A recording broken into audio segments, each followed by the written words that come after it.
সবচেয়ে যে বড় একটা ঘটনা ঘটছিল যে ধর্ষণের অভিযোগ তুলে পার্বত্য চট্টগ্রামকে অশান্ত করা এবং শারদীয় দুর্গাপূজার মণ্ডপে অসুরের মুখে দাড়ি লাগিয়ে সাম্প্রদায়িক সম্প্রীতি নষ্ট করার চক্রান্তে পেছনে ফ্যাসিস্টদের দোসরদের মদত রয়েছে, যা ইতিমধ্যে প্রতিমান হয়েছে।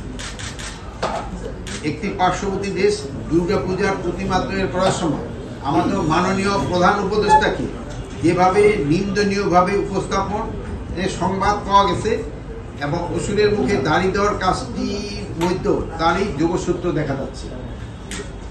কিন্তু আইন শৃঙ্খলা রক্ষাকারী বাহিনী সক্রিয় ভূমিকা, গোয়েন্দা সমস্যার সময় কড়া নজরদারি, দুর্গাপূজা উদযাপনের জন্য গঠিত পূজা মণ্ডপ কমিটির সহযোগিতা এবং অপরাধের সহযোগিতায় আমরা এই কুচক্রীদের চক্রান্ত নস্যাৎ করতে সক্ষম হয়েছি। যে ধর্ষণের ঘটনাটি এত তুলকামাল কাণ্ড হয়েছে, মেডিকেল রিপোর্টে সেই ধর্ষণের কোনো আলামতই পাওয়া যায় না। সেনাবাহিনী যেমন অন্যান্য আইন শৃঙ্খলা বাহিনী পাহাড়ের সাধারণ জনগণকে পাহাড়ি বাঙালির সহযোগিতায় এই ঘটনা আমরা সুষ্ঠু এবং সুন্দরভাবে মোকাবেলা করতে সক্ষম হয়েছি। ইতিমধ্যে পার্বত্য এলাকার অবরোধ ও 144 ধারা প্রত্যাহার করা হয়েছে।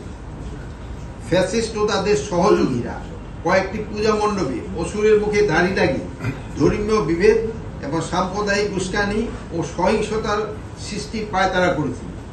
এই ঘটনায় কিছু ফ্যাসিস্ট বুদ্ধিজীবীদেরও ইন্ধন ছিল, কিন্তু তাদের সেই ষড়যন্ত্র সফল হয়নি।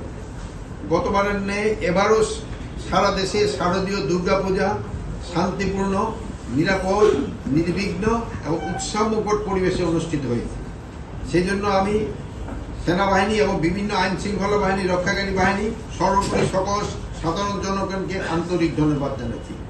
আরও ধন্যবাদ জানাচ্ছি আপাতদের তথা বিভিন্ন গণমাধ্যমে যারা সঠিক তথ্য পরিবেশন করে জনগণকে সচেতন করেছে। এই জন্য আপনাদেরও অনেক অনেক ধন্যবাদ। স্যার, গতকালকে নর্থ সাউথ ইউনিভার্সিটিতে একটা ঘটনা ঘটেছে কোরআন অবমাননার বিষয়ে, এইটা কি এটার সঙ্গে যোগসূত্র আছে কিনা আপনাদের কাছে কি মনে হয়? এখন পর্যন্ত এটা যেহেতু অনুসন্ধান শেষ হয় নাই, এই জন্য আমরা এটার সাথে যোগসূত্র আছে কিনা বলতে পারবো না।